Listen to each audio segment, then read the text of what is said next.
Welcome back. This is Around the Crown. We're talking all things Sacramento Kings and beyond. To join the Royal family, make sure you hit that subscribe button down below. And while you're down there, you might as well hit that like button. So we talked about Justin Robinson, was just signed by the Kings, 10-day contract with the G League. We saw Isaiah Thomas sign a contract with the Lakers. He actually got some minutes tonight, just like Justin Robinson. It seems like they don't want to postpone or cancel any more games. I read an article, I saw a post by Woj talking about how teams are going to be forced to sign players to fill out rosters if they are short players due to COVID. What are your thoughts on this? Owners don't want to lose any more money, man. They've already had to postpone and cancel a ton of games for the last 2 years. You know, the NBA is trying to spin it as this whole thing of like, we've had to deal with this for the last 2 years, so we're more prepared now, and we're better. You know, we're looking out for the safety of the players more and all this stuff. Bullshit. They just don't want to postpone the games. That's what it comes down to. They don't want to lose the money. We didn't even know if this game was happening today until maybe like 2 hours before the game. I saw a lot of frustrated Kings fans on Facebook saying that, you know, they were going to let them into the building, make sure they bought a $19 beer and a $20 hot dog, and then say, sorry, guys, games postponed. We saw that, you know, during the infamous Rudy Gobert day where he shut down the NBA. The Kings were scheduled to play that day. I remember going to happy hour, actually at your work, to watch the game, and they told all the fans to go home. I thought we were going to see a similar situation tonight. But I think you're right. I think the owners are finally like, we need to draw a line somewhere. Everybody's open, and, you know, cases are rising. It's going to be interesting to see because this isn't just an NBA thing. This is kind of worldwide thing. This is all businesses. I did see a headline today, though, by the NFL that most of the players are suggesting that you should let COVID-positive players play as long as they're asymptomatic and vaccinated. How do you feel about that? I didn't see that.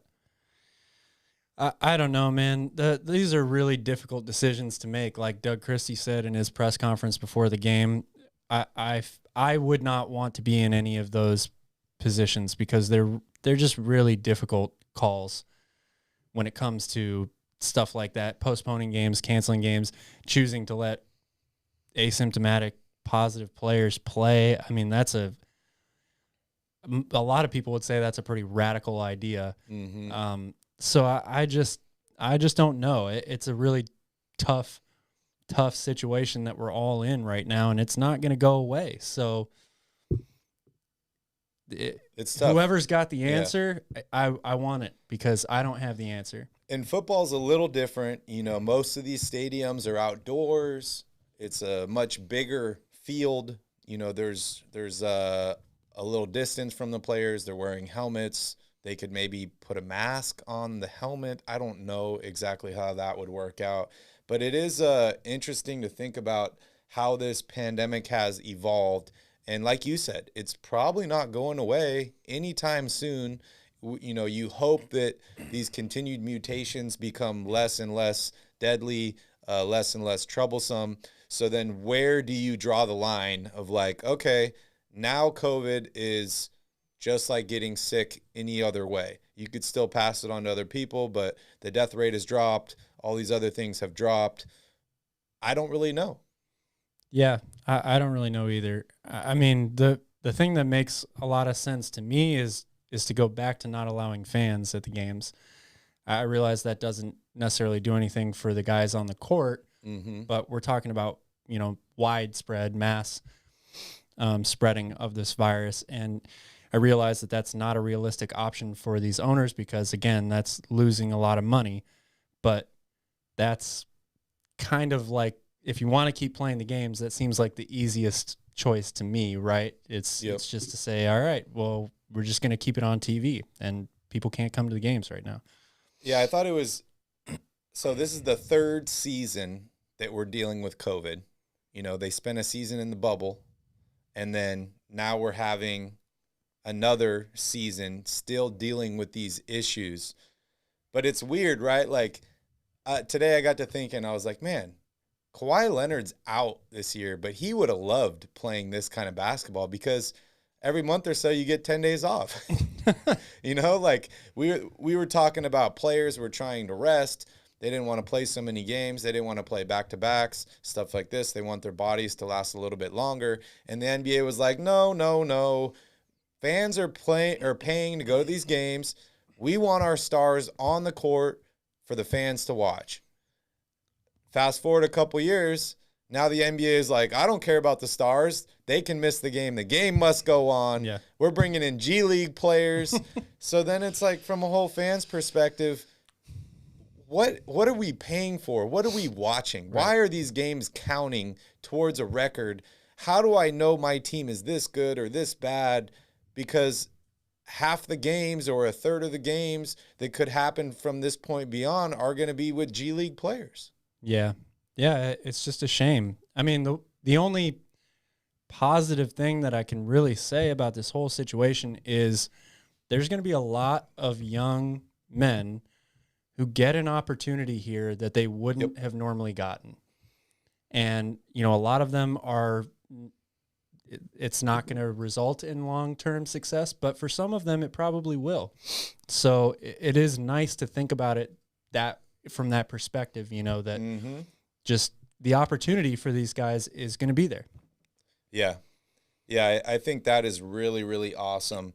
Whenever there's hardships or a lot of issues or problems or tough times, there becomes opportunity, and it's giving these guys, a lot of these really young guys, an opportunity to shine and potentially change their lives. Yes. And, I want to give a shout out to all those guys. I want to give a shout out to all you guys because, COVID has given Calvin and I this opportunity to do this show. That's right. As well. We had talked about doing a sports show for the longest time because Calvin and I just love basketball so much, and we love to talk about basketball. And COVID was our opportunity where we had enough time. We were locked in my condo for months on end, just talking about basketball, planning this podcast, planning stuff like this. And so that's the only reason we're here as well. So we're kind of like G League players, and we got brought up, and now we're on the big screen, and we're having fun, and I hope you guys all enjoy it. Kristen says, bring back the bubble. I don't know if you could convince many of those guys to go back to that bubble. Yeah, I think it would be very hard. I mean, it's a great idea in a perfect world situation, but I think people really don't actually realize how incredible it was that the NBA pulled that off in such a short amount of time, because the logistics of that are just absolutely insane. And they had, what was it, like zero? They had zero positive tests, right? Yep. I mean, it was just remarkable, absolutely remarkable. Yeah, I'd want to double check those tests. Yeah, probably. There may have been some fabrications there, but as these new variants come out, they're supposed to be like more and more transmissible, stuff like that. Yeah. A bubble is better than no bubble, but I don't think they would get away with zero positive cases again. And remember, they didn't have every team in the bubble last time. Correct. So Correct. Adding 8 more teams or whatever it was, I think they had 22 teams in the bubble, something like that. Yep. So adding 8 more teams makes it even that much more difficult. And the Kings did not play well in the bubble. No, they did not. So I think we're play much better out of the bubble. We're better without bubble basketball. All right, I want to move on here. So we talked about Zion Williamson in the last podcast, and I just can't stop thinking about this opportunity for this guy. Former number 1 overall pick, huge upside. He's dealing with some foot injuries.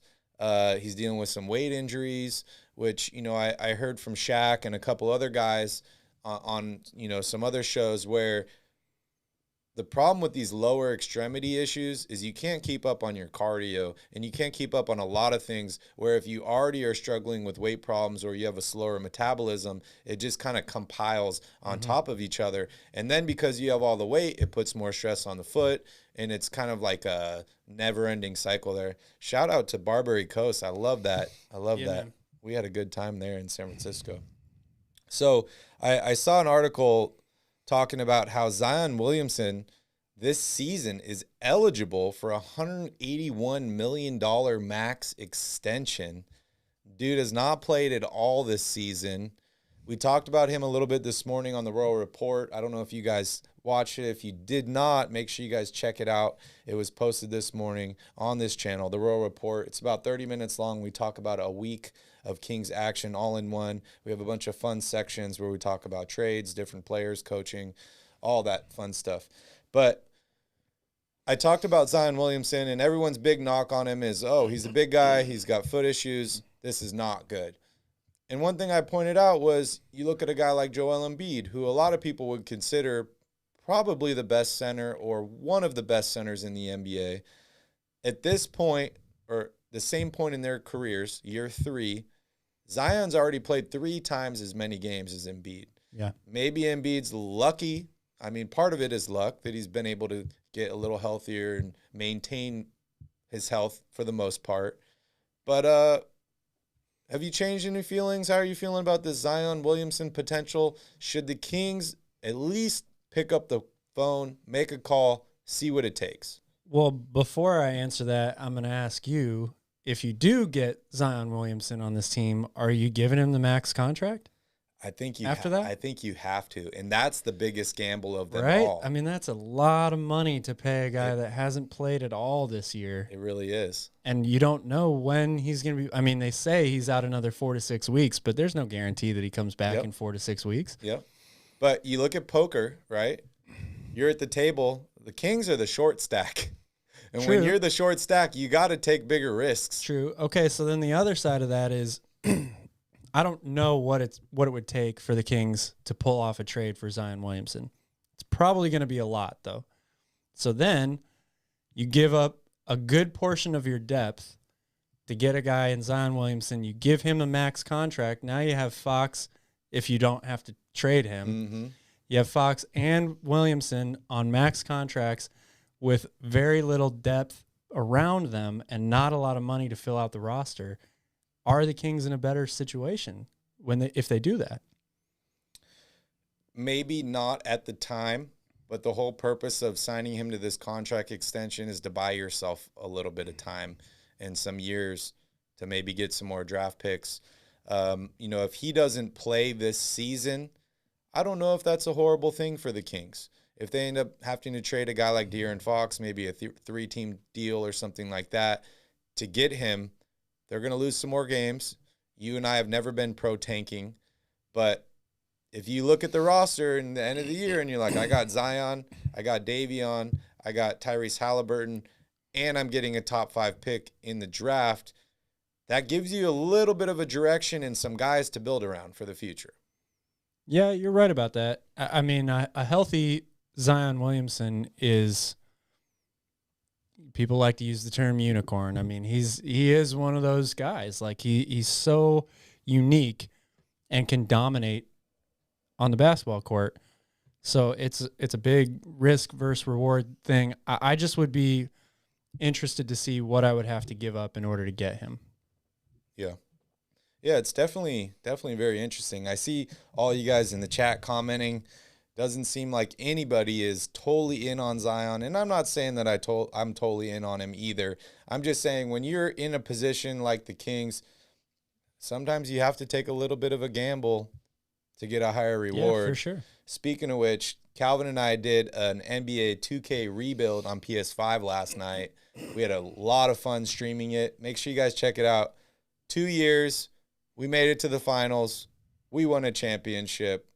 We built around, Brandon Ingram. Who else do we have on? Clint Capella. We got a lot of guys. Lou Dort, Brandon Ingram, Clint Capella, Jeremy Grant. Yep. I mean, we built a really good team. Really good team. And our main focus was defense on that team. Yeah. We added a bunch of defensive guys first, and then we went from there. Key King says the Rockets waived Daniel House. Speaking of the bubble, I thought that was going to happen way sooner. You remember? Oh, yeah. You remember what he did in the bubble? I definitely thought that was going to happen way, way, way sooner. Oh, Gotham's bummed.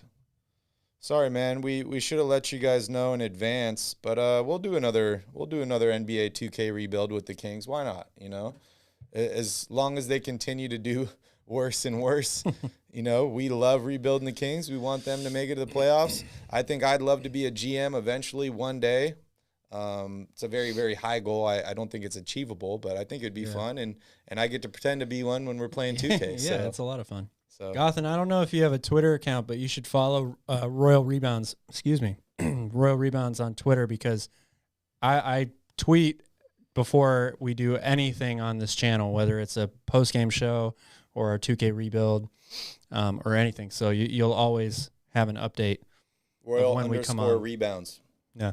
You can also check us out on Instagram, too. We do a lot of posting on Instagram. And while you're there, check out RoyalRebounds.com. We're working on the site right now, but we have a team store if you guys want to get some Royal Rebounds gear and support the channel. Kristen says, am I the only one still looking at Simmons? Or are the Sixers asking for too much?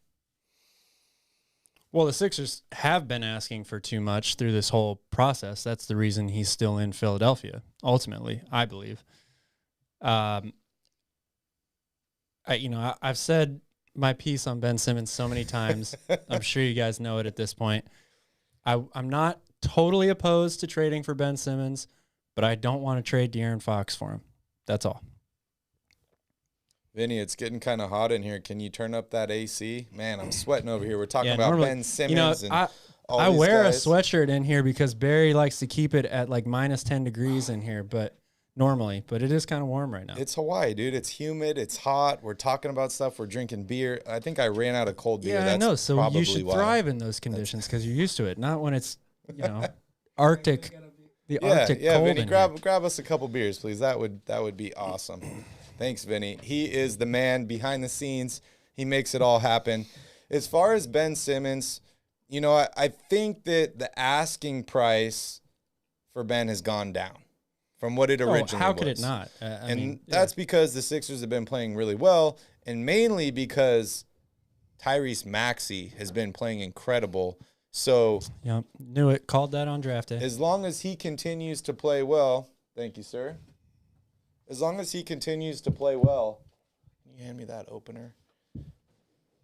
They don't need another point guard. They don't need to trade for a star point guard. I think they've had their eyes on Dame Lillard for a really, really long time. I don't know how achievable he is, but Daryl Morey seems to have his sight set on Dame Lillard.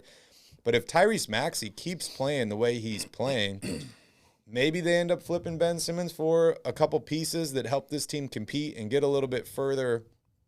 We saw them lose in the playoffs. What was that, the Eastern Conference Finals 2 years ago? Yes, 2019. Oh, no, 3 years ago. Kawhi hit that shot over Embiid in the corner, I think. That roller with Toronto. Oh, yeah. And then I think that's the furthest they've made it in the playoffs. So they need to add some pieces. I think Buddy Hield would fit great on that team, but I think that I think they see the same issues that we see with him. It's inconsistency. It's chucking up shots. It's stuff like that don't help you win games. So I'm still open to adding Ben Simmons, but it really depends on what the asking price is. Calvin, Definitely. what's the most you're giving up for him? That's tough. I mean, I want to just give up some draft picks, Buddy Hield and Marvin Bagley for him, but I don't think that's going to work. So it's probably going to have to.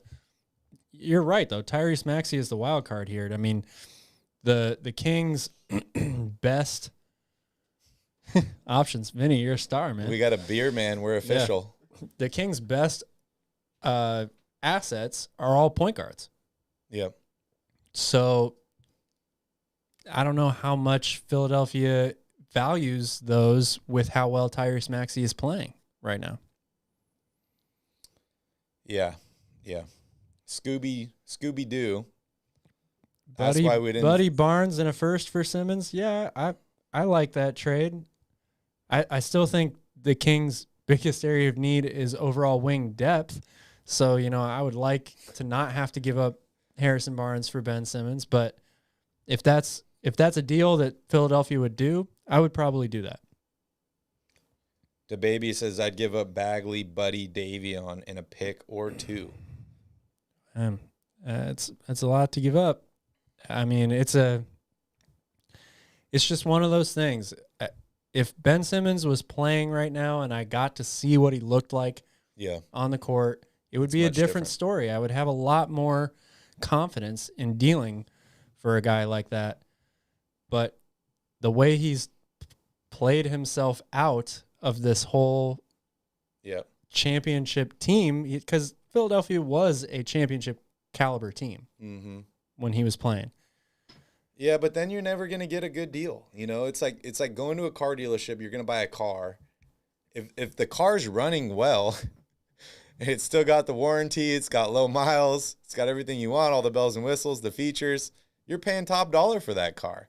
But if the car is broken down, maybe it's got a flat tire, maybe the battery was dead when you got there and you can't take it for the test drive, you're going to get a much better deal on that car, and you're going to hope that your mechanic can get it up and running again.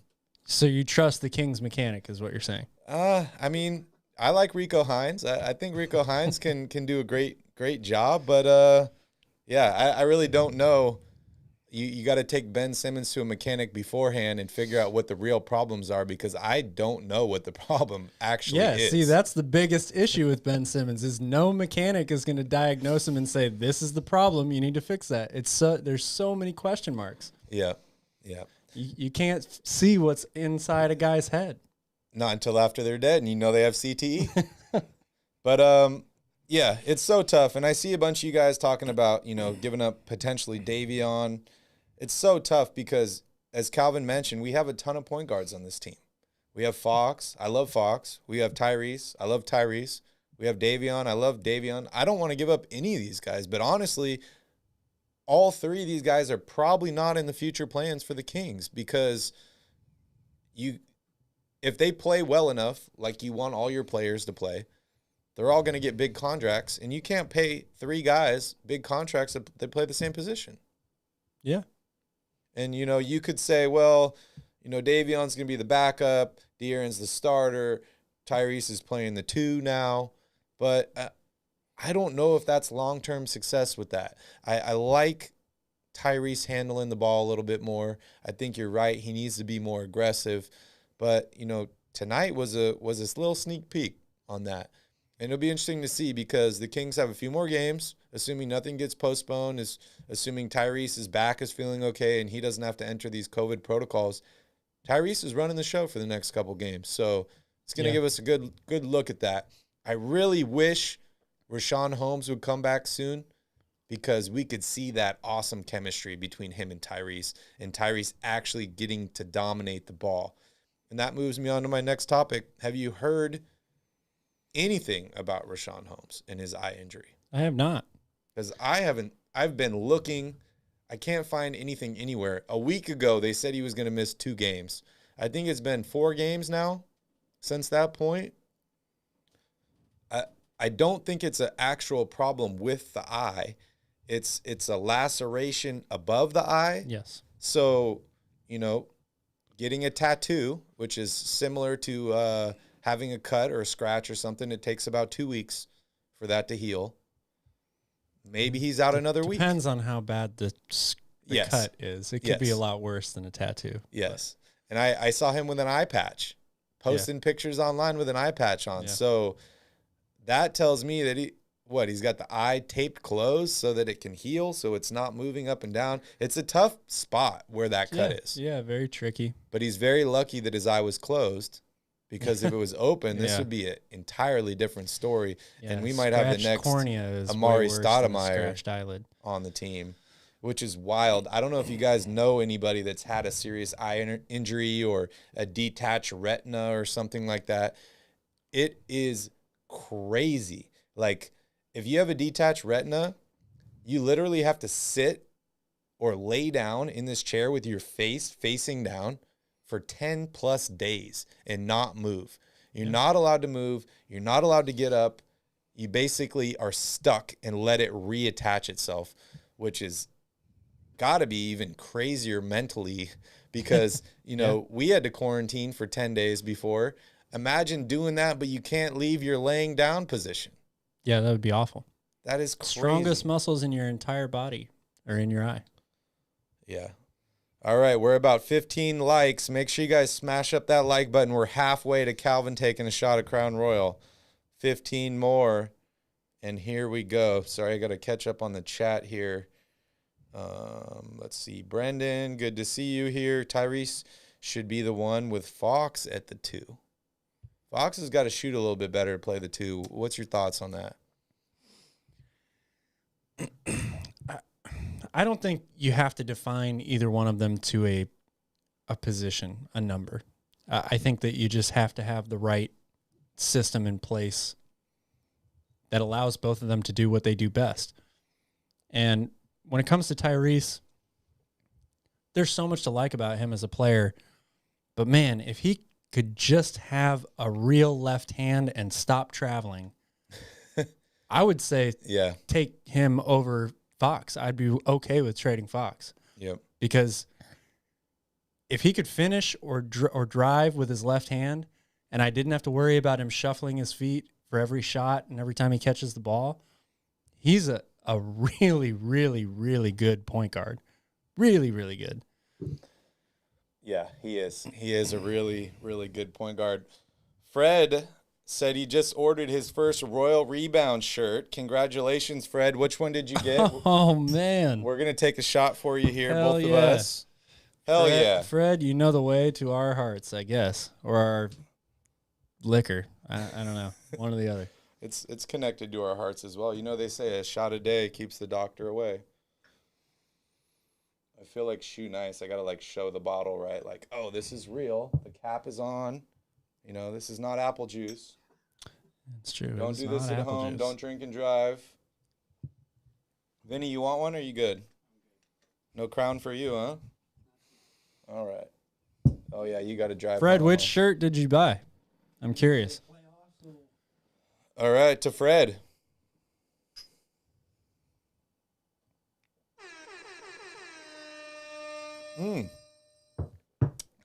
Woo. Good stuff, Fred. Oh, you got the baseball shirt. Nice. I like that. You got that same one? Yeah, I like that one. The white one. That's dope. Oh, man. It's a little warm. We need to put that on ice, I think. Wait, what? You saw a guy at Walmart in Stockton with a Royal Rebound shirt? You see that? Maybe it was Tanvir. Oh, maybe. Was it Is purple? Tanvir still out there? Was it purple? Tanvir, was that you? Kristen says, did you bring up Shoe Nice? Yeah, I used to watch all of Shoe Nice's videos. You know, Calvin is similar to Shoe Nice, and he'll eat anything for money. I'm just kidding. He's not. But, dude, that guy's videos are crazy. Remember I showed you a little bit of the Shoe Nice videos? Yeah. That guy's a psycho. He tried to become king of YouTube, and it did not work out too well for him. Did not work out. I think he ended up getting divorced, became homeless, all this. But, hey, we all know his name, and we're talking about him right now. So that's true. Dude's famous, I guess. Bad publicity is still publicity, right? All right, Vinny, can you show my screen here? All right. I don't know if what you guys do to keep up with your Kings news, if you just watch this channel or there's some websites you go to. I really like Sacktown Royalty. Shout out to them.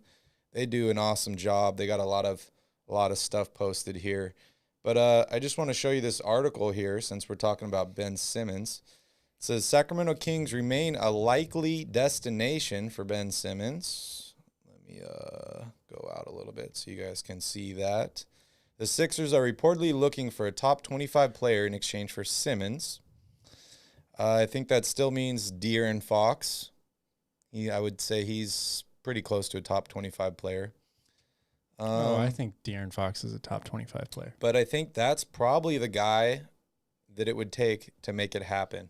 And so this is good news for them, you know, that I guess they're still in the mix. I guess they talk about. Well, look, yeah, everybody just wants to say that Daryl Morey and Monty McNair used to work together, so it's the most likely scenario that they would make the deal. And there's probably some truth to that, but I think that people might be reading into that a little too much. Let's fire up the trade machine here and take a look. So Ben Simmons has got 4 years left, or 4 years including this year. He's making $33 million. This is De'Aaron's first year. I think this trade works straight up. But you could probably include a little bit more to make this deal a little bit juicier. I don't like the ESPN trade machine because you can't put draft picks in here. There's another trade machine that I've used before where you can add draft picks and all that good stuff. But I think you got to throw Matisse Thybulle in here. Edward, I agree with you. And Maxey is not a true point guard either. He's more of a scoring guard. So then it's very rare that you get people like Damian Lillard and CJ McCollum together and it works well. And both of them are able to play really, really well into their potential. So I think putting De'Aaron Fox and Tyrese Maxey next to each other is a pretty big gamble if I'm Philadelphia. Yeah, I totally agree. I like this deal. If the Kings throw a pick or two in here, I think that this is something worth thinking about. I still really like De'Aaron Fox a lot. I think he's young. I think he's got a lot of potential. Obviously, he had his best season last year, averaging 25 points a game, and he's a little down from there. So you would be selling him, I guess, while he's low, not while he's high.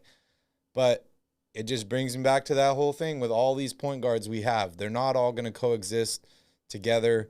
And I don't think trading a guy like Tyrese Haliburton and Davion Mitchell, you're going to get a player like Ben Simmons. Yeah, maybe. I don't know.